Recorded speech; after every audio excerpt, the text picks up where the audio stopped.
Greetings viewers, JLB here.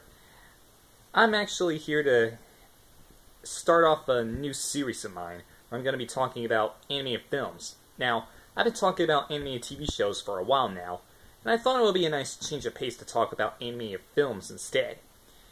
And of course, why not start with, well, considered the very first animated feature film here in America. But before I do, here's a bit of history lesson on animated films. Now, everybody thinks that animated films at least, actually started out in the 30s with the topic of this first video. But there was actually more films, actual animated films, that were released long before that movie. You see, it all started back in 1917, if my sources are correct, in Argentina, when director, and excuse me if I completely butcher this name, Quirino Cristiani, released an animated film, the very first animated feature film ever made, The Apostle, better known as El Pastor, in Argentina. It was released on November 9th of 1917, but unfortunately no prints of this film are known to exist. So, you basically have Argentina to thank for creating the very first, well, the entire animated film industry. Argentina would make a comeback a year later in 1918 with a film called Without a Trace, once again directed by Signor or Signora Cristiani. I don't know if it's a him or a her, but regardless. But of course, that was the very last animated film up until that point, because the next feature film wouldn't be released until it was released. Well,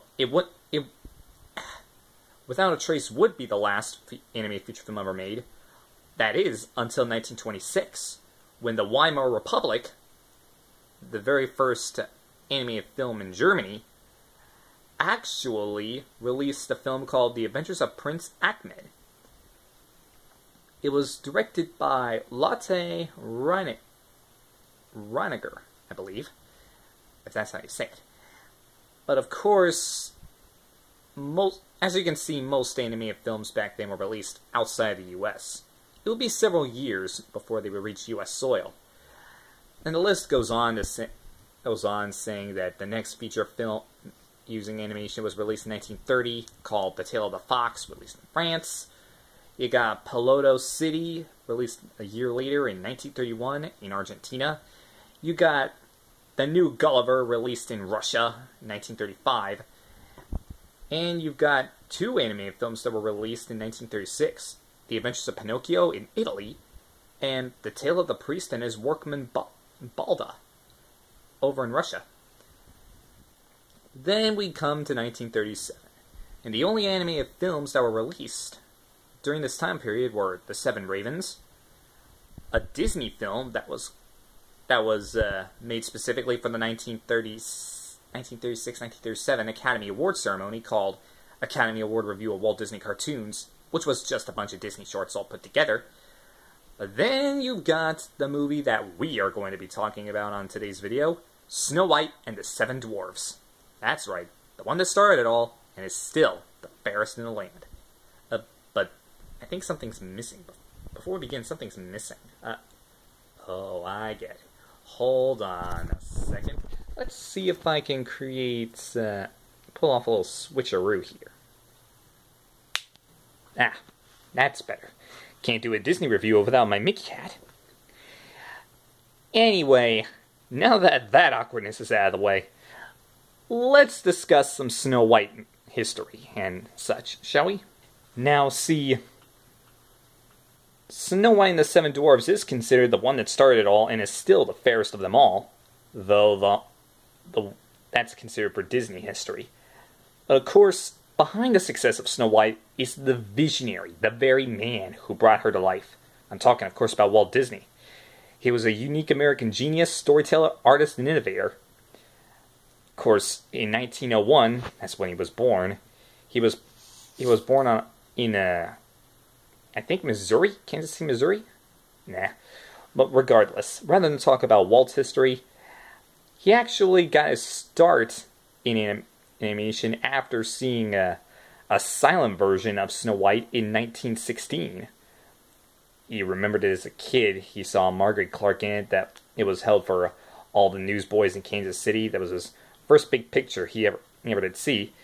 And of course, it actually stuck with him nearly 20 years later, because in the spring of 1936, he decided to put Snow White and the Seven Dwarfs as an animated film. But when he announced this, at the very moment Disney announced he was going to make a theatrical animated feature film, people in Hollywood thought, you gotta be out of your mind. So it became known as Disney's Folly. Yeah, by the time Walt announced he was going to create an animated film in 1934, yeah, people in the business thought he completely lost it.